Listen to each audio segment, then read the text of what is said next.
So for him to come in and really produce the most likable PSG team, the most respectable PSG team, the most unified PSG team, and the best PSG team that we've seen since the Qatari ownership came in, that would vault him into a conversation of one of the best managers of his current generation. Es evidente que ellos y nosotros queremos hacer algo, un proyecto que sea largo, pero los que vivimos el fútbol desde hace ya muchos años sabemos que no hay que esperar, no hay que pensar que voy a ganar el año que viene, porque el año que viene aparece un equipo mejor que el tuyo y no ganas nada.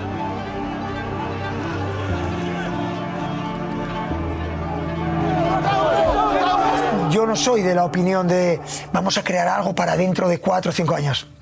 Eso es como esperar a que pare de llover en mi tierra, en Gijón. Va a seguir lloviendo porque tiene que llover y porque tú tienes que estar preparado para competir y para intentar ganar lo antes posible.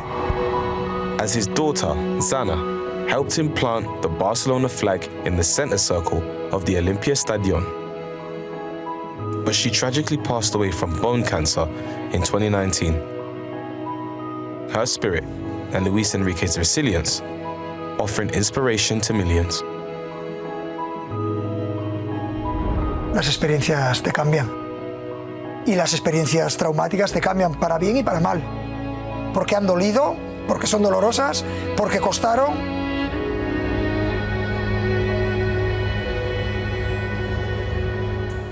Well, here's a look at the CV of Luis Enrique. You'll see 15 club trophies, 6 of those since joining PSG back in 2023. And of course, that treble that he won with Barcelona a decade ago, which includes his only UCL title, has the chance to do something truly special with a win today. Welcome back in. We've got Charlie Davies joining us now. And one of the lines that really stood out to me in hearing Luis Enrique speak, particularly about the death of his daughter, Xana, was just that traumatic experiences change you. And boy, I mean, is that so true. I think all of us in our lives going through different adversities, hardships, we reflect on those moments once time has passed and see them for the perspective and the lessons that make us better people and better in all areas of our lives. And Chuck, I know that statement, the traumatic experiences change you.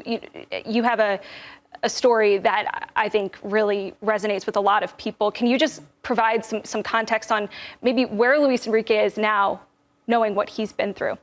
Well, when you're talking about traumatic experiences of experiencing the highs of highs and the lowest of lows, being at the mountaintop of your life and your career, and I look at a player, a coach like Luis Enrique, who's won 15 titles as a player, makes the transition, or 13 titles as a player, makes the transition, gets 15 titles as a manager, success, you have kids, and then to have the most precious thing in your life taken away from you, you go to rock bottom real quick. And I think a lot of people can relate to that story, and empathy is what comes from that. The resilience to go through it, to find the positives. It's so easy to be bitter and find the negatives. But you look at a coach who now has the empathy, the ability to connect with players because he's vulnerable, he's authentic. That's what moves players. In watching that video, I was willing to fight for Luis Enrique. So you can just imagine what the players feel.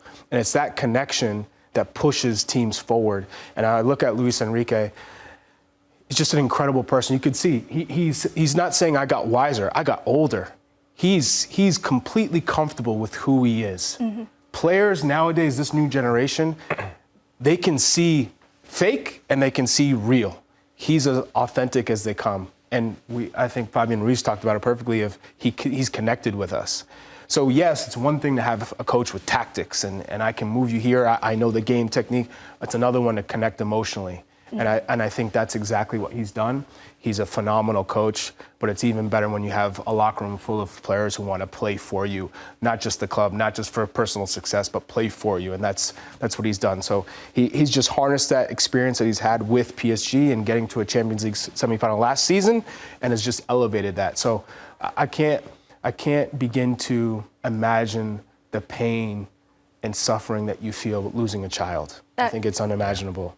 Yeah. And to come out on the other side, positive, I mean, that's a scar that never heals. Mm-hmm. But to still carry the positivity that he does, it's sensational. And to keep the spirit of his daughter alive, and has also said just that he carries her with him every day, and that she will be there in these moments. Lahoud, when we do look at the on the field with Luis Enrique, what have you seen change in him from his time at Barcelona to his time now with PSG? There's a sense of just joy.